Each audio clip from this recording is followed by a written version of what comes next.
நாடாளுமன்ற தேர்தல் தொடர்பாக விஜயகாந்த் தலைமையில் தேமுதிக ஆலோசனை நடத்தி கொண்டிருக்கும் நிலையில் அதிமுக கூட்டணியிலேயே தேமுதிக இணைய அதிகளவு வாய்ப்பு இருப்பதாக தகவல்கள் வெளியாகி வருகின்றன. இதுகுறித்த கூடுதல் தகவல்களை நமது சிறப்பு செய்தியாளர் லாவண்யா இணைந்திருக்கிறார். விவரங்களை கேட்கலாம். லாவண்யா, இந்த தேமுதிக ஆலோசனை கூட்டத்தில் என்னென்ன விஷயம்லாம் இப்போதைக்கு ஆலோசிக்கப்பட்டு வருகிறது? ஏதாவது விஷயங்களை வெளியில் சொல்லியிருக்கிறாங்களா?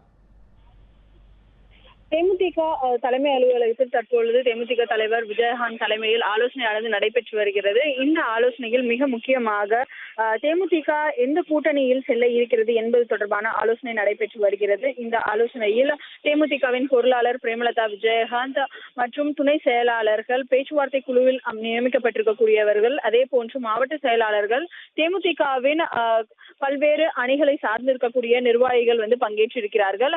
இந்த கூட்டணியில் மிக முக்கியமாக அவர்கள் அதிமுக கூட்டணியில் இடம்பெறுவதற்கான வாய்ப்புகள் இருப்பதாக கூறப்படுகிறது. அதற்கு ஒரு முகாந்திரமாகத்தான் நேற்று ஓபிஎஸ் மற்றும் மீன்வளத்துறை அமைச்சர் ஜெயக்குமார் ஆகிய இருவரும் நேரடியாக தேமுதிக தலைவர் விஜயகாந்தை அவருடைய இல்லத்தில் சந்தித்தார்கள்.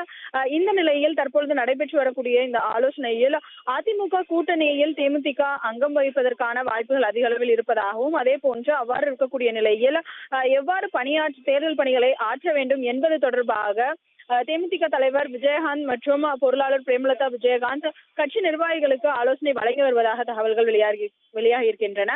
அந்த ஒரு நிலையில்தான் தற்பொழுதும் அந்த பேச்சுவார்த்தை, இந்த ஆலோசனையானது நடைபெற்று வருகிறது. சுமார் 11 மணி அளவில் தொடங்கிய இந்த ஆலோசனையானது தற்பொழுது வரை நடைபெற்று வருகிறது. சுமார் 1 மணி நேரத்திற்கு மேலாக இந்த ஆலோசனையானது நடைபெற்று வருகிறது. இந்த ஆலோசனையில் மிக முக்கியமாக 2014ஆம் ஆண்டு நாடாளுமன்ற தேர்தலை போன்று இல்லாமல் வரக்கூடிய நாடாளுமன்ற தேர்தலில் தேமுதிக எவ்வாறு பணியாற்ற வேண்டும், எந்த அளவிற்கு கூட்டணி கட்சிகளுடன் இணைந்து இணக்கமாக பணியாற்ற வேண்டும் என்பது தொடர்பான ஆலோசனையும் நடைபெற்று வருவதாக கூறப்படுகிறது. அதே போன்று இந்த ஆலோசனையில் மிக முக்கியமாக எடுக்கக்கூடிய அந்த முடிவுகள் அடிப்படையில் இன்றோ அல்லது நாளையோ அதிமுகவுடனான தொகுதி பங்கீடு ஒப்பந்தமானது கையெழுத்திட திட்டமிடப்பட்டிருக்கிறது. மனோஜ், லாவண்யா, கிட்டத்தட்ட 1 மணி நேரத்திற்கு மேலாக இந்த ஆலோசனை கூட்டமானது நடந்து கொண்டிருக்கிறது அப்படிங்கிற விவரங்களை சொல்லியிருக்கிறீங்க. இன்று மாலைக்குள்ளாவது தேமுதிக யாரோடு கூட்டணியில் இணைவதற்கான வாய்ப்புகள் இருக்கு அப்படிங்கிறத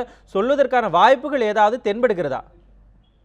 நிச்சயமாக மனோஜ், அதாவது நேற்றே தேமுதிக வெளியிட்டிருக்கக்கூடிய அந்த செய்தி அறிக்கையை பொறுத்தவரையில், அதாவது இதற்கு முன்பு தேமுதிக தலைவர் விஜயகாந்தை சந்தித்திருக்கக்கூடிய அரசியல் தலைவர்கள் சந்தித்த பிறகு வெளியிடக்கூடிய அந்த செய்தி அறிக்கையை பொறுத்தவரையில் மரியாதை நிமித்தமாக தேமுதிக தலைவர் விஜயகாந்தை சந்தித்து சென்றார்கள் என்றுதான் செய்தி அறிக்கை வெளியாகும். ஆனால் நேற்று துணை முதலமைச்சர் ஓ பன்னீர்செல்வம் மற்றும் அமைச்சர் ஜெயக்குமார் சந்தித்த அந்த ஒரு நிகழ்வின் போது தேமுதிக சார்பில் வெளியாகிருக்கக்கூடிய செய்தி அறிக்கையிலேயே நாடாளுமன்ற தேர்தல் கூட்டணி குறித்து பேசப்பட்டது என்பது தொடர்பான ஒரு செய்தியானது இடம்பெற்றிருந்தது.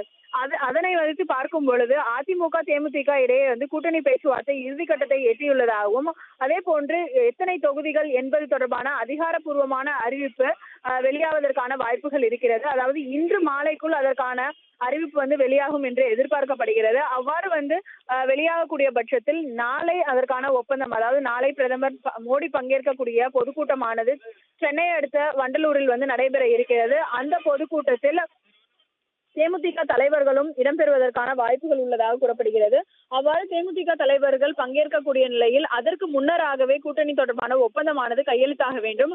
எனவே இன்று மாலைக்குள்ளாக அல்லது நாளை பிரதமர் மோடியின் வருகைக்கு முன்னராக ஒப்பந்தம் கையெழுத்தாவதற்கான வாய்ப்புகள் அதிக அளவில் சொல்லப்படுகிறது.